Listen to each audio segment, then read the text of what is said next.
Hi, so I'm going to be walking through. Hi, I'm going to be walking through question 5 of the Maths Teams Olympiad competition. This question is quite daunting because to find the sums of the roots of equation by actually finding the roots of this equation here, it would take a long time. I'm not even sure if it'd be possible to do it by hand, at least in a week. So there must be another way of finding it. It says the sum of all roots. This is inclusive of real or complex roots, and you don't need to bother with finding what's real, what's complex. You just need to find the sum of them, and you can do that without any weird fiddling around with solving this equation. So you may remember, say you have a quadratic, for example. Let's just make up a simple 3x squared plus 9x plus 5 equals 0. Then you may remember the sum of the roots of this will be minus 9 over 3. So the sum of the roots of this quadratic is minus 3. So gives a rough idea. How can we generalize this idea for quadratics with a polynomial of which looks to be degree 2001/2000? We'll find that out in a minute. Let's just write down a generalization of this sums of roots idea. So say you have a polynomial p to the x, and this has a degree of n. So we can say a to the n, x to the n, plus a to the n minus 1, x to the n minus 1, all the way down to a to the n minus a to the 2 plus a to the 1. So this is the general form for a polynomial. And if we say this polynomial here has no repeated roots, and let's call the roots r1, r2, all the way down to rn, then the sum of all these roots, so the sum of rn from, or rk let's say, and k equal 1 to n, this is equivalent to minus an minus 1 over an. This is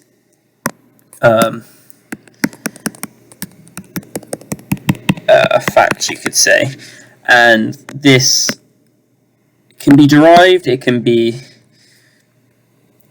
found out pretty simply, but to prove it is a bit more harder. If you want to research more into this general form of the sums of the roots, you may want to search up Vieta's formulas. These generalize for any degree polynomial, the sums of the roots. So, knowing this fact, which can be easily found out, let's move on to this question here. Pardon me. So, taking a look at this 1/2 minus x to the 2001th power, using the binomial expansion, we can start at this the x to the 2001 side, and we can say this is going to be 2001 choose 0 times minus x to the 2001th power times 1/2 to the 0th power, which is obviously going to be 1, so we can just let that be that. And we can say the second term, which is going to be 2 2001, choose 1. And this is going to be minus x to the 2000th power times 1/2. And we can do one more term, and this is going to be 2001, choose 2, times minus x to the 1999 power times 1/2 squared. And this repeats on and goes to 2001, choose 2001 to the 1/2 to the 2001 power. So we've got the first few terms of this right hand side here. We can simplify this a bit more. We obviously know this is going to be 1, so this is going to be minus x to the 2001th power. If you have minus 1 to the k, where k is odd, then minus 1 to the kth power is always going to equal minus 1. So we know this is then going to be minus x to the 2000 and 1. And we know this next term, because it's an even power, is then going to be 2001, choose 1. 2001, choose 1 times 1/2 times x to the 2000.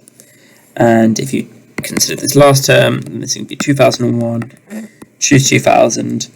This time it is going to be a minus, so we can change this to a minus because it's an odd power, times 1/4 times x to the 199. So we've got the first few terms of this side here. When you add on this 2000 x to the 2001 term here, you'll notice it will cancel out with this. So in this equation, when you add these two terms, you're only going to end up with a polynomial like this. So the first term is going to be 2001, choose 1, times 1/2 times x to the 2000, and the second term is going to be minus 2001. Let me just show that continues indefinitely on. 2001, choose 2 times 1/4 times x to the 199. So looking back at our formula here, we know we need to take an and an minus 1. These are the coefficients of x to the n and x to the n minus 1 terms respectively.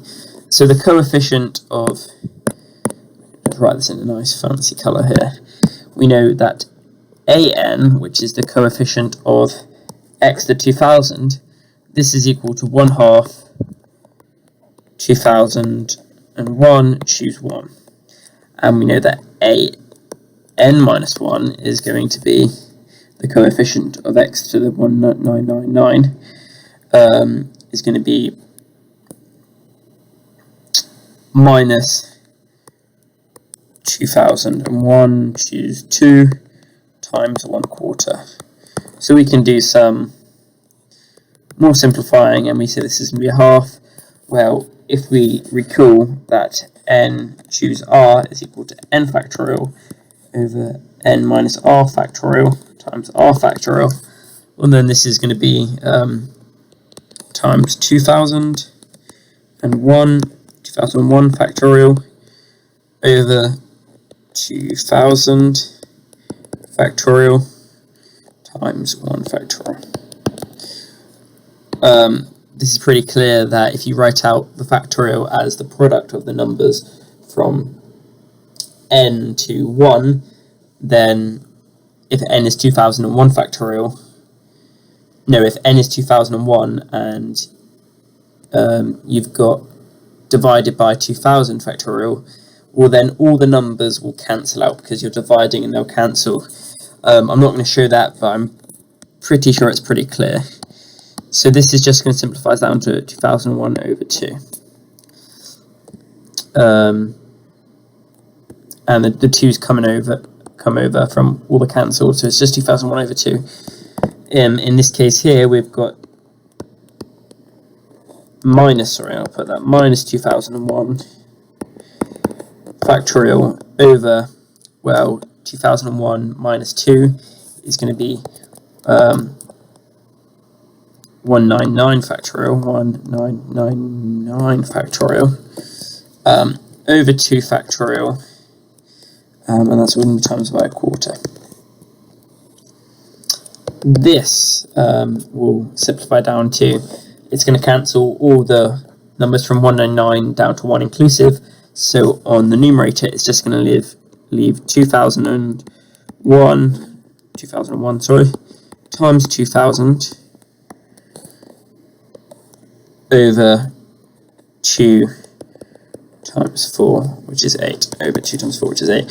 Well, you can actually do a bit more simplifying. We can say this is minus 2001 times by, that's going to be 1000, and you divide through by the 4, you get minus 2001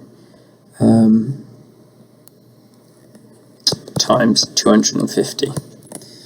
So now we've got our values for a n minus 1, and we've got our values for a n. And if we recall Vieta's formula, which says the sum of the roots of a polynomial p to the x is going to be minus a n minus 1 over a n, we can plug that back in. Minus a n minus 1 is going to be minus 2001 times 250. 4 divided by a n itself, which is 2001 over 2. Well, the minuses are going to cancel, and you'll simply see that leads to the sum of the roots is going to be 500. So we can write that here. The sum of our roots is 500.